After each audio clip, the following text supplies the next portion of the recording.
Hi hello friends, എല്ലാ കൂട്ടുകാർക്കും പവിത്രം സീരിയലിലെ പുതിയൊരു റിവ്യൂയിലേക്ക് സ്വാഗതം. അങ്ങനെ വേദയാണെങ്കിൽ വിക്രത്തിന്റെ വീടിന്റെ ഫ്രണ്ടിൽ തന്നെ അങ്ങനെ ഇരിക്കുകയാണ്. അതേ സമയത്ത് കുറച്ചപ്പുറത്തായിട്ട് ഏട്ടത്തി ശ്രീജ അലക്കിക്കൊണ്ടിരിക്കുന്നുണ്ട്. അപ്പോൾ ശ്രീജയുടെ അരികിലേക്ക് വേദ ചെന്നിട്ട് അലക്കിയ തുണികളൊക്കെ അഴക്കാമിൽ ഇടുകയാണ്. അപ്പോൾ ശ്രീജ പറയുന്നുണ്ട് വേണ്ട മോള് എന്ന് പറയുകയാണ്. അപ്പോൾ ആ സമയത്ത് സാരല്ല ഏട്ടത്തി, ഞാൻ ചെയ്യാമെന്നും പറഞ്ഞിട്ട് അവൾ അങ്ങനെ ഡ്രസ്സൊക്കെ അഴക്കയിൽ ഇങ്ങനെ തോരയിടുന്നുണ്ട്.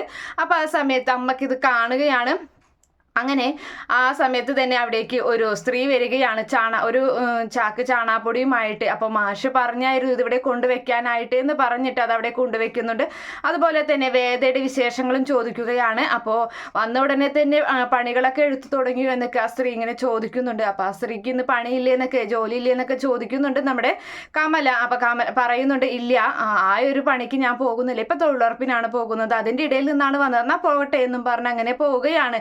അപ്പോൾ വേദയുടെ അരികിൽ ചെന്നിട്ട് കമല പറയുകയാണ്, ചാണാപ്പൊടിയുടെ പേരും പറഞ്ഞ് ഓരോരുത്തർ വരുന്നതാണ് ഇവിടുത്തെ വിവരങ്ങൾ അറിയാൻ വേണ്ടി, ഇനിയും വരും ഇതുപോലെ ആൾക്കാർ, മോൾ അതുകൊണ്ട് ഇങ്ങനെയൊന്നും ചെയ്യല്ലേ എന്ന് പറയുന്നുണ്ട്. അമ്മേ, ഉമ്മറത്ത് അങ്ങനെ ഇരിക്കുന്നതിൽ നല്ലത് ഇത് ഇങ്ങനെയൊക്കെ ചെയ്യുന്നതല്ലേ, അപ്പം നിങ്ങൾ എന്നെ പുറത്താക്കിയെന്നുള്ള പേര് കിട്ടിയില്ലല്ലോ എന്നിങ്ങനെ പറഞ്ഞിട്ട് വേദ അവളുടെ പണികൾ ഇങ്ങനെ ചെയ്തുകൊണ്ടിരിക്കുകയാണ്. വേദയ്ക്ക് ഭക്ഷണം കഴിക്കാനൊക്കെ നമ്മുടെ കമല ക്ഷണിക്കുന്നുണ്ട്. അപ്പം വേണ്ട എന്ന് പറയുകയാണ്. അതിനുശേഷം കാണിക്കുന്നത് വിക്രത്തിനെയാണ്. വിക്രാണെങ്കിൽ വർക്ക്ഷോപ്പിൽ അങ്ങനെ ഇരിക്കുകയാണ്. അപ്പോൾ വർക്ക്ഷോപ്പിൽ കിടന്നുറങ്ങി പോയി.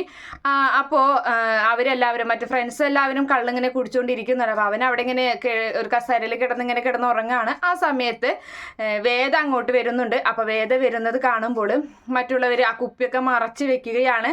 അങ്ങനെ വന്നിട്ട് അവളാണെങ്കിൽ ഒരു ബക്കറ്റ്, അവിടെ കുറച്ച് വെള്ളം ഉണ്ടായി, അതെടുത്തിട്ട് നേരെ വിക്രത്തിന്റെ മുഖത്തേക്ക് തെളിക്കുകയാണ്. വിക്രം എഴുന്നേൽക്കുന്നുണ്ട്. അപ്പൊ എന്താ എന്ന് നീ എന്താ ഇവിടെ എന്ന് ചോദിക്കുകയാണ്.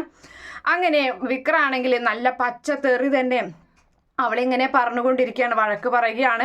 അതൊക്കെ കേട്ടിട്ട് വേദ ഇങ്ങനെ നിൽക്കുന്നുണ്ട്. മറ്റുള്ളവരൊക്കെ ചെവിട് പൊത്തി ഇങ്ങനെ നിൽക്കുകയാണ്.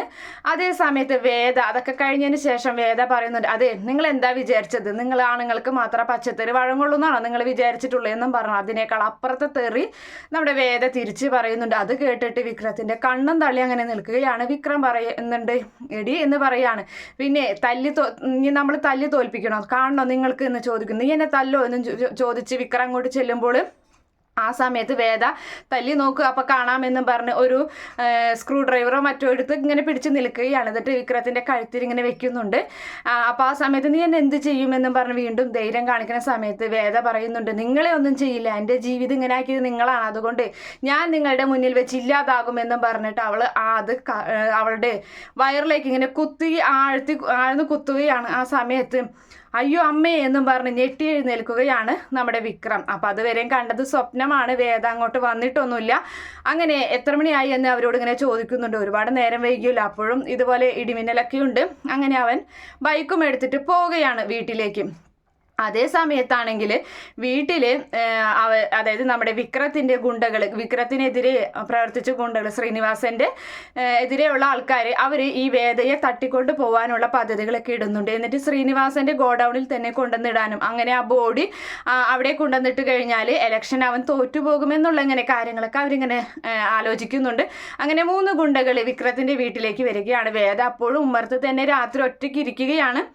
അങ്ങനെ അവളെ അരികിലേക്ക് 3 ഗുണ്ടകൾ വന്ന് പുറകിലൂടെ അവളെ പൊത്തിക്കൊണ്ടുപോകാൻ ശ്രമിക്കുകയാണ്.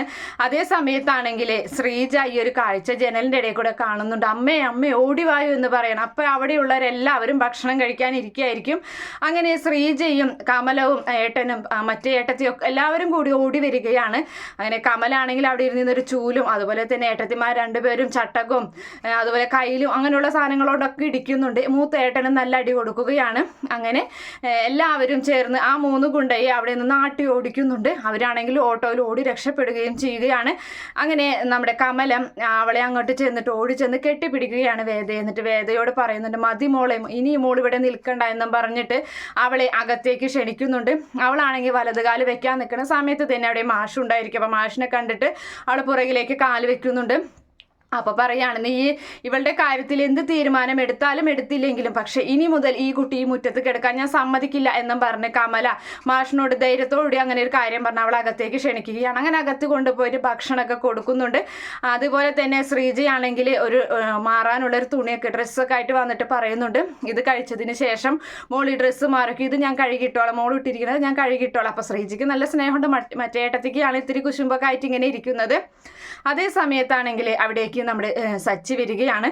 അങ്ങനെ സച്ചി ഈ 3 പേര് ഓട്ടോയിൽ പോകുന്നത് കാണുന്നുണ്ട്. ഇവരെന്താ ഇവിടെ എന്നുള്ള രീതിയിൽ അവരെ പുറകെയായിട്ട് നമ്മുടെ വിക്രാണെങ്കിൽ പോയിക്കൊണ്ടിരിക്കുകയാണ്. അങ്ങനെ വിക്രം തിരികെ അങ്ങോട്ട് പോകുന്നുണ്ട്. ആ സമയത്താണെങ്കിൽ വിക്രം പോകുന്ന സമയത്ത് അവരുടെ പുറകെ പോയിക്കൊണ്ടിരിക്കുകയാണ്. അപ്പോൾ ഇതേ സമയത്ത് മാഷിനോട് കമലം പറയുന്നുണ്ട്, ഞാൻ എടുത്ത തീരുമാനം തെറ്റായി പോയ മാഷ് എന്ന് ചോദിക്കുകയാണ്. അപ്പോൾ പറയുന്നുണ്ട്, ഒരിക്കലും ഞാൻ അങ്ങനെ പറയില്ല, നമ്മുടെ വീട്ടുമുറ്റത്ത് ഒരു പെൺകുട്ടിയെ ഇങ്ങനെയൊക്കെ ചെയ്യാമെന്ന് പറഞ്ഞു കഴിഞ്ഞാൽ അതിൽ നീ രക്ഷപ്പെടുത്തിയത് നല്ലൊരു കാര്യം തന്നെ. പിന്നെ വിശന്നിരിക്കുന്ന ഒരു കുട്ടിക്ക് അതാരായാലും ഭക്ഷണം കൊടുത്തതും നീ നല്ലൊരു കാര്യം തന്നെ. പക്ഷേ ആ കുട്ടിയെ ഈ വീട്ടിലെ മരുമകളാക്കി അവനെ നല്ല നേർവഴിക്ക് നടത്താം എന്ന് നീ ആഗ്രഹിക്കുന്നുണ്ടെങ്കിൽ അത് നീ ചെയ്യുന്നത് തെറ്റായൊരു തീരുമാനമാണ്. നമുക്ക് ഒരു മകളുണ്ടായിരുന്നെങ്കിൽ നീ ഇങ്ങനെ ഒരു തീരുമാനം എടുക്കുമായിരുന്നോ എന്ന് മാഷ് ചോദിക്കുമ്പോൾ ഇല്ല മാഷേ എന്ന് പറയുന്നുണ്ട്. അപ്പോൾ ഇനി മേലാൽ അങ്ങനെയുള്ള കാര്യങ്ങളൊന്നും നമ്മൾ ആഗ്രഹിച്ചു പോകരുത്, അത് ആ കുട്ടിയോട് ചെയ്യുന്ന ഏറ്റവും വലിയ തെറ്റായി പോകുമെന്നൊക്കെ ഇങ്ങനെ മാഷ് കമലത്തിനോട് പറയുന്നുണ്ട്. അങ്ങനെ ഒരു ഭാഗം കാണിച്ചിട്ടാണ് ഇന്നത്തെ എപ്പിസോഡ് അവസാനിക്കുന്നത്. ഈ റിവ്യൂ ഇഷ്ടപ്പെടുകയാണെങ്കിൽ ഈ ചാനൽ ഒന്ന് സപ്പോർട്ട് ചെയ്യണം. അതുപോലെ തന്നെ ലൈക്ക് ചെയ്യാനും കമൻറ്റ് ചെയ്യാനും മറക്കല്ലേ. By, thank